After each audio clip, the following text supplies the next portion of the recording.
This is the story of our encounter with a potential killer. It was creepy in the sense that, at the time, we didn't know who we think we saw until months following. Alright, so I live in Canada for what it's worth to the viewers, and my friend and I were headed to his farm 80 kilometers north of Saskatoon, to the middle of nowhere, essentially. We were on our way to Scare, his little brother and his friends who were camping the night out at the farm. The drive went great. I managed to sneak a road beer or two on the drive, and we discussed what exactly we were going to do once we got there. We finally arrive, and the first thing we notice is the front gate to the dirt road that leads to the entrance is wide open, which it's always supposed to be closed and locked. Whatever. Easily could have been forgotten, so we brush it off as forgetful teenagers. We then decided that it was probably the best idea to park the truck a distance away from the cabin so that they couldn't see us sneak up on them. Well, here's where things start to get a little creepy. As my friend and I start walking towards the cabin, we see what looks like a large figure, easily 6 foot tall, and he appears to be standing still having a smoke.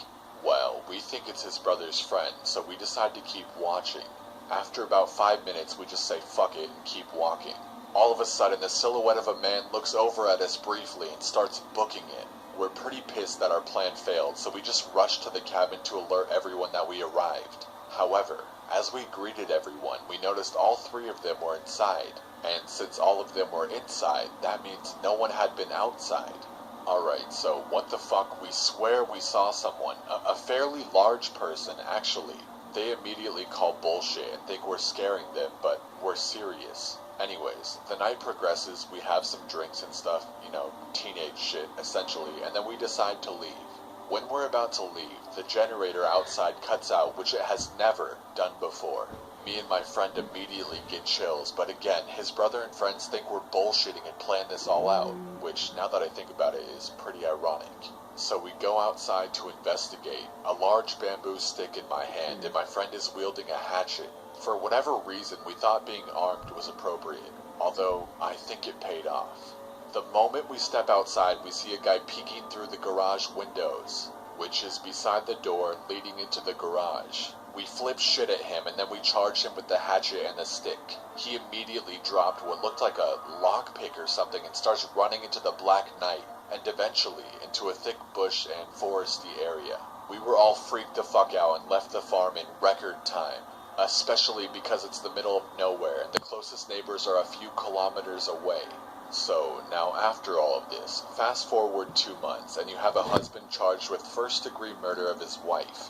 He choked her to death, stuffed her in a storm drain, and tried lighting her body on fire to dispose of any evidence. The eerie part of the story? She was found no more than 2 kilometers away on a dirt road leading to the farm. And the body was found semi-burnt and decomposing for some time, meaning it could have been there for weeks or even months. I strongly believe the guy that we saw that night was the killer husband, especially because he was breaking into the garage where they kept gas and diesel, and because the generator ran out of gas randomly that same night. Makes me really think what would have happened had we not gone out there that night. Could 3 young teens have been murdered also? It could all be a coincidence too, but I strongly disagree with that. Anyways, it just goes to show that even when you're in remote areas, danger always seems to follow.